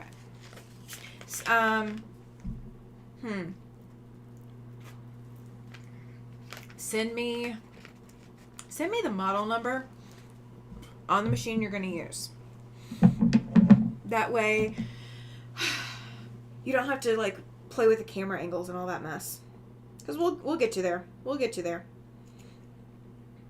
And that goes for everybody else too, you guys. If you are stuck, if there is a feature of your machine that you want to be able to use, or there's something that you've never done before, whether it is sewing garments, sewing bags, sewing, if it is something you can do with your sewing machine, Patricia says her little $300 brother does great buttonholes. Yeah, absolutely. If I would have to get my buttonhole foot and change my stitch plate, but I could show you a buttonhole. I mean, this machine will do fantastic ones. The one thing I really love about my Bernina, both this one and I think my other one does memory as well, but this one for sure, is it will memorize my buttonhole. So I do one buttonhole, and as long as I don't leave that feature, like if I leave it set up for for a buttonhole, it will do that buttonhole how many ever times I wanted to do it. So if you have ever thought about making shower curtains and you need the little buttonholes on the top of your shower curtain, yeah, it's a fantastic feature, because you do one and then all the rest are the same exact size. You don't have to reprogram nothing. You don't have to sit and monitor it. You just position your fabric and you hit go. And the machine does the rest. As long as you still have thread in there and a needle and all of that, yeah, you're good to go. That's how I made curtains at one point for, I was doing a room divider between a living room and my formal dining room. And we had strung up a curtain rod that you screwed into both sides. And I just took shower curtain hooks and got like 2 packs of them, and I made buttonholes in the top of the curtain that I wanted to make, and just made buttonholes. I needed 2 sides, so I did one for each side. So I did, I guess there's 12 in a pack, so I did 24 for one side and 24, so I did 48 buttonholes. My Juki is my workhorse, but my brother does all the fancy stitches. Yes. Now, if your Juki will do zigzags, then your Juki can do buttonholes. As long as your machine will do a buttonhole, or as long as your machine will do a zigzag, you can do a buttonhole. There's always a way to do it. You just gotta know what you're doing. That's all it is. You just gotta know what you're doing. I gotta figure out what I need. I need to put buttonholes in my jacket, but I don't know if it's gonna fit. Like I need to figure out if I'm doing buttonholes, and if I am, I need to figure out if it's gonna fit if I do buttonholes. I made a jacket a couple of years ago, you guys, and I have not finished it because it needs some work. Like I need to fix the sleeves because I cut them too short. And it was supposed to be a fitted jacket, and now it's not going to be. It will not fit. I don't think. So I'm going to have to make some alterations to it before it's finished. It was supposed to be a Halloween costume one year. And yeah, it's never seen the light of day outside of my sewing room. But I really should finish it. It's hanging up in my closet right now. I do know where it's at. Are you guys shocked that I still do clothes occasionally? Alright. So now I've got both of these trimmed. So now it's just a matter of turning them right side out. Now this one is one of those that, because I drew my lines with a Sharpie pen, like a very, very dark black pen, that I might end up seeing the pen lines through this. Now the pen line is going to be shielded a little bit, so it's going to have its own little seam allowance holding it back from the fabric, so maybe it won't be bad. But if I do have to pull my backing fabric off of here, these will definitely be the ones that I have to do it off of, just because this fabric is so light in color. It's so sheer. I don't see it on this one yet, so we're going to hope that I don't see it on either one. Now, this is also a great way to do coasters, too. You just trim your edges. And, of course, I don't know how you would seal up the center. Don't ask me. I didn't think this through. I'm speaking before my brain. Haven't done garment sewing home ec in junior high in 79. Oh my gosh, Patricia. Yeah. I haven't done a lot. I don't think have I made any. I've made 2 pairs of pants one pair of pants since I moved up here. And they were not my size. I was supposed to be making a pair for my husband and a pair for myself. And I ended up just making them for him. And I don't know that he still has them. I don't know what he's done with them. Like, he doesn't like them. They're not the right length. I think I made them too long. And maybe I made the waist too big. I don't know what I did. I have no idea what I did. But either way, it was a massive fail. I need to make a sweater too. I've got a sweater pattern that I want to do. Oh, I made those both the same size. Oh well. So both of these are the same exact size. So there'll be 2 of the medium size circles in the same fabric. Oh well. Oh well. Alright, let's see. I got probably enough time to do one more. Let's pull this green because I like it. I think this green's pretty. And let me pick up all the circles I just dropped. Oh. Reaching is hard. I will have to finish this tomorrow. My brain and eyes have shut down. You are fine, Judy. You're fine. Absolutely. I totally get it. Totally get it. I'm not going to be up much longer either. We will be getting off of here right at 10. But yeah.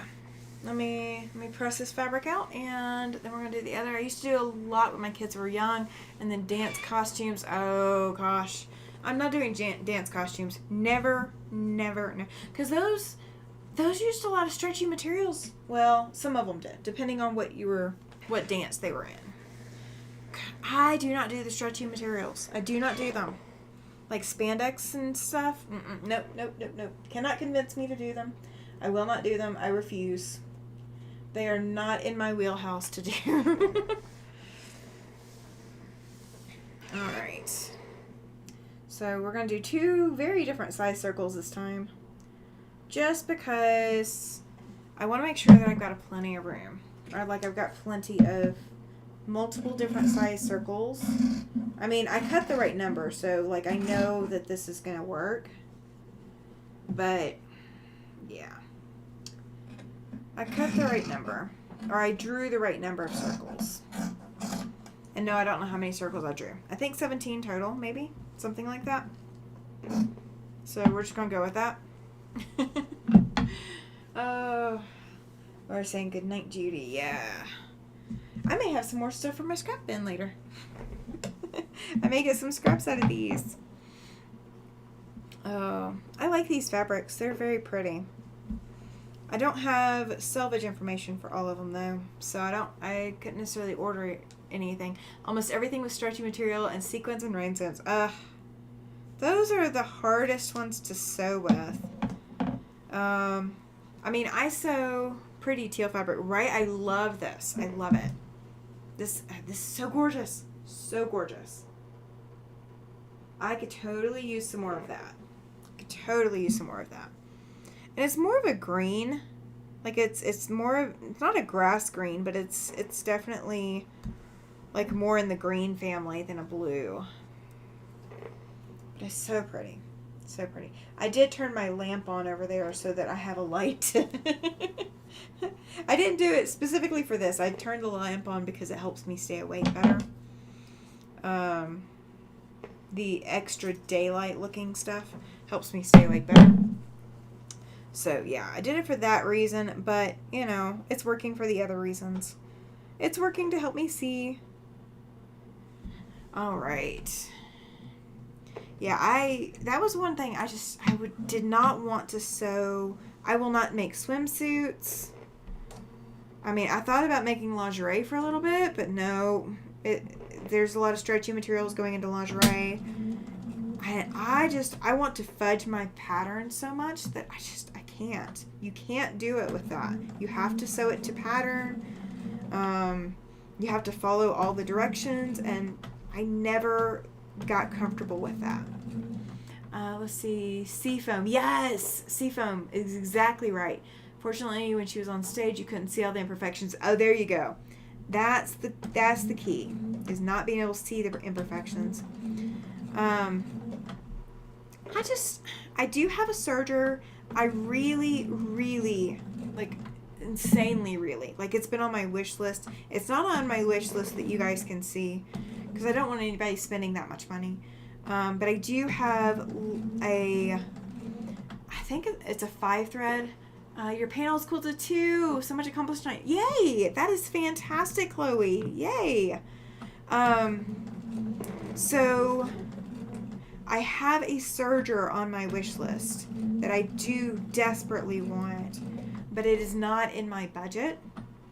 But it would actually be my first new serger, new inbox. Like, nobody else has sewn on it. Nobody else has ruined it for me.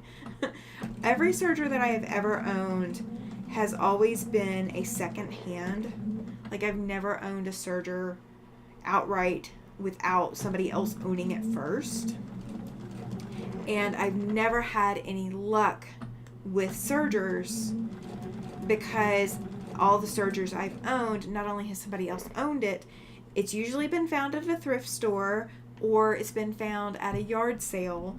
It's been stored in a garage, or it's been stored someplace and not taken care of, and you can never get the settings correct.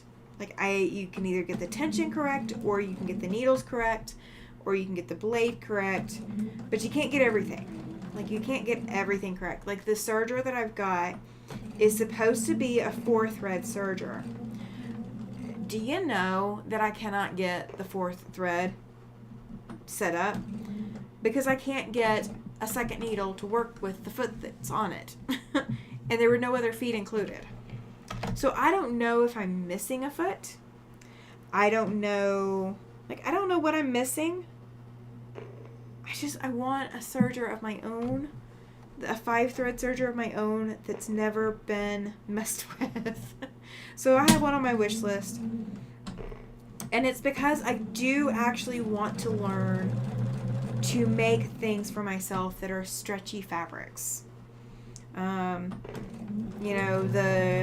cuff of your t-shirts, and, sleeves, and, the bottom cuffs. I want stretchy fabrics. I want to wear stretchy fabrics, and I want to make things with them. So it is on my wish list. It is not in my budget, but it is on my wish list. What does the serger do? Okay, so if you take your sweatshirt, or you take a t-shirt, and you look at, like, this seam right here. So it's got stitching over the edge, but it's also stitched to seam at the same time, and it's also cut the thread, or cut the seam allowance for you.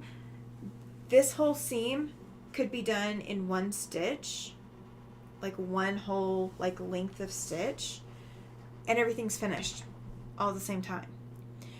A serger, like a sewing machine has you have a top thread, and then you have a bobbin, and it does what is called a lock stitch. And what a lock stitch does is, if you pull up a piece of fabric that has a lock stitch done on it, and you start pulling that, if it's a stretchy fabric like bias, if you start pulling on that thread in that stitch is not going to hold. That thread cannot stretch as much as your fabric can. A lock stitch does that. If you are able to pull on that fabric and your seam gives, like your seam moves like your fabric does, it's not a lock stitch. This one's not a cover stitch. It's yes, right, William? I'm trying to think of the name of it. It is, it's like a loop stitch. Like, it is not a lock stitch. We'll put it that way. but it's so forgiving. So all your t-shirts, a lot of times the center seam on your jeans is all done with a serger. So you see multiple threads all, making that one stitch. And it's got like 4 or 5 spools at the back of it feeding into it. So you don't have a bobbin. You just have to be able to thread all these different pieces and parts of your machine. So it gives you some functionality that a regular sewing machine doesn't. And some people will use a serger to finish the edge of their quilts before they put their binding on. That would absolutely be a fantastic use of it. If you wanted your machine to cut the extra fabric off for you, because you can do it with cutting and without cutting. So it's a different kind of sewing. It's a machine. It's a sewing machine, but it's not a traditional sewing machine. It doesn't do a lock stitch like a bobbin and top thread machine does. Laura says, I bought my serger secondhand from Facebook Marketplace. I've had really good luck with it. I'm glad you do. I'm glad you have had good luck. I wish I have had good luck. Kelly says the serger is supercharged. Yes.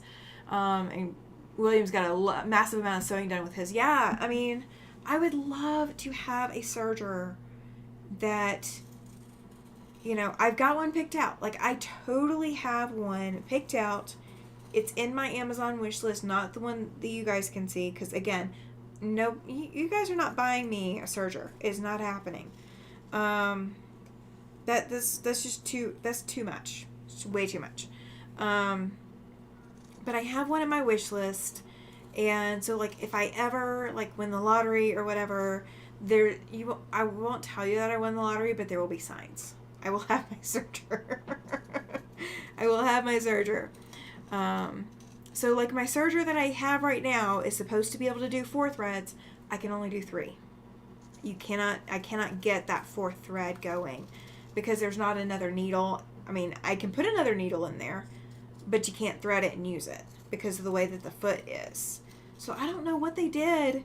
Like, I don't know how they put that foot on there. Like, I don't know if they threw the other foot away. Like, I have no idea. But my serger also smells funky too.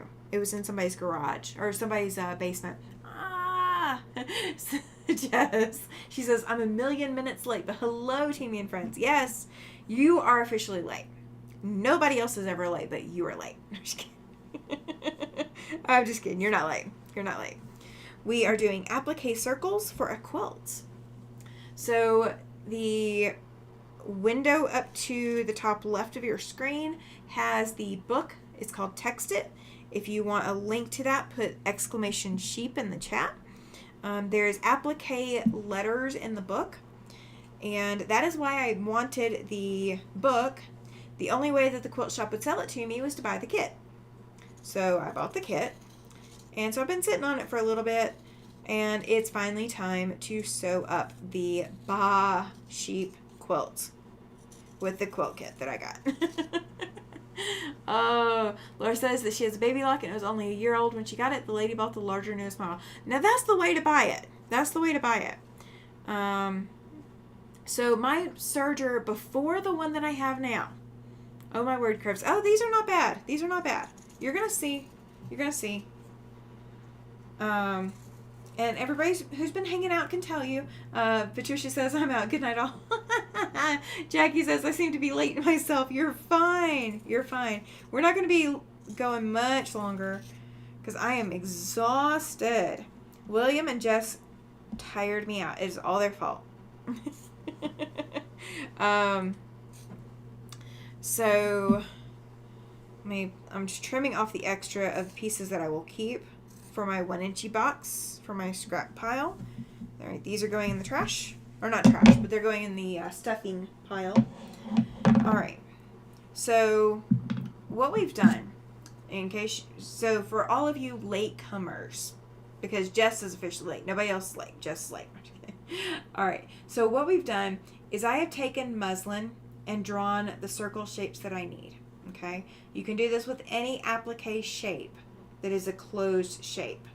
So there's going to be some that you can't do this with, but it is okay. All right, so I've got my fabric. This is the wrong side of my fabric. And I put my muslin down on it. I'm going to set that seam real quick, just because I want to. And I did draw these with pen. So, you know, don't panic. It is with pen. It doesn't matter. Okay. So I'm going to take and go clip my seam allowances. And that is so that when I turn this right side out, it will not be a big deal. So give me a second. Let me clip this one. I'll do just the one, and then the other one will be off camera after I end live tonight. I'll stay up long enough to do this one, and now I gotta go take meds and get bed. You guys tired me out. I did get the quilt top done, Jess. I did get it done.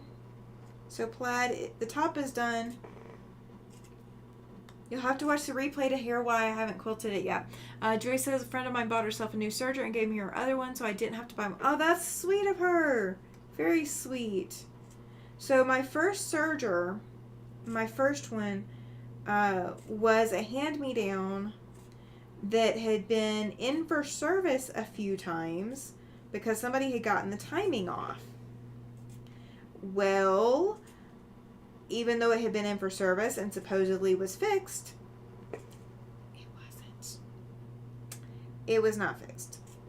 It was still having problems. So whoever threw the timing out on the serger really did a fantastic job. And then the serger that I have now is actually newer than the original serger that I had. All right, so I've got all those clipped. Looks great. Oh, yes, I will watch tomorrow. I promise. Absolutely. All right, so I've got those seam allowances clipped so that this will be easier on me. And when I get done with all of these, I could potentially take this muslin out if I wanted to. Like, just go in and rip my seam out.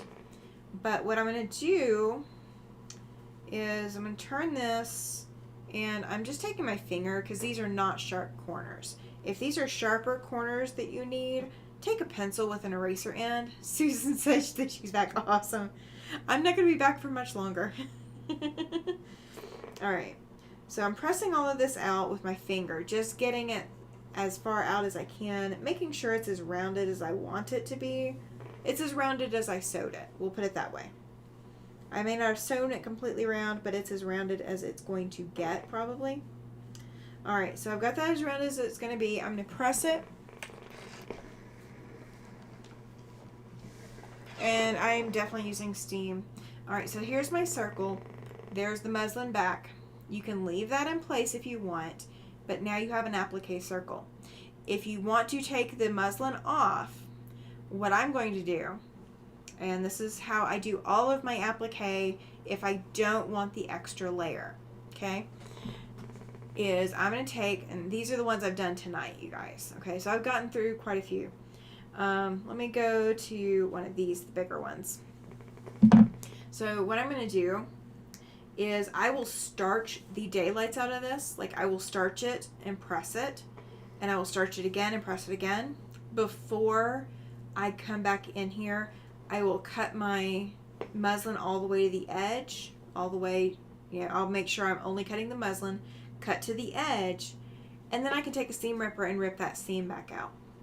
Rip that thread back out. I mean, I can cut this muslin any which direction I want if I want to throw it all away, okay? If I want to save some of it, which I probably will, I'm just going to cut all the way to the end of whatever slit I've left in it, and then we'll seam rip, but I will starch the daylights out of it first. I want it to stand up on its own. Like, if I come over here, I want to be able to roll it across the desk, okay? I like mine very, very firm, but if you're going to take the stitching out, make sure that make sure that the turn edge is going to stay. And if you want to do needle turn, this is the cheater's method. You go ahead and pre-sew and turn your applique, and then go ahead and take out your muslin backing, and then needle turn is simple. All you're just doing is stitching it down by hand. I'm not going to stitch by hand. It is not happening. But if I wanted to, that's how I would do it. So now you've gotten caught up. But you still need to watch the replay. You still need to watch it. It is your job. All right. So I'm going to get off of here, you guys. I'm going to go take meds and go get in bed. I definitely need some sleep. I will be back on Tuesday night. And do not panic because I don't have all the other Sundays put up yet. I will get them put up. Sean is going to join us in 2 weeks. So Sean is joining us on the 19th. And we're going to work on Fab Farm then. So if you are planning to work on Fab Farm, the Elizabeth Hartman pattern Fab Farm, January 19th is when we're going to start working on that. Let's see. What else are we doing? January 21st. So right after Sean's here, we're going to do the 1 year celebration. There's going to be a lot of giveaways. I don't know how many yet. I still have to figure that out. But I want to thank you all for being here so much. So very, very much. I love having you guys over on Sunday night. This is always my most...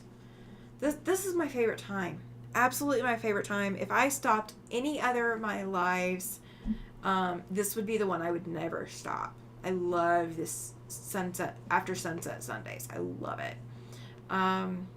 So yeah. All right. So I'm going to get off of here. Thank you all for being here. If you have not liked the channel yet or liked the video yet, go like it. If you have not hit subscribe, you're watching the replay or anything like that, please hit subscribe. It is not going to cost you anything to hit subscribe. I will see you guys Tuesday if I don't see you before then. And sometime this week we'll have temperature rings. Okay? So just be watching. It will come up someday. All right. So see y'all later. Bye.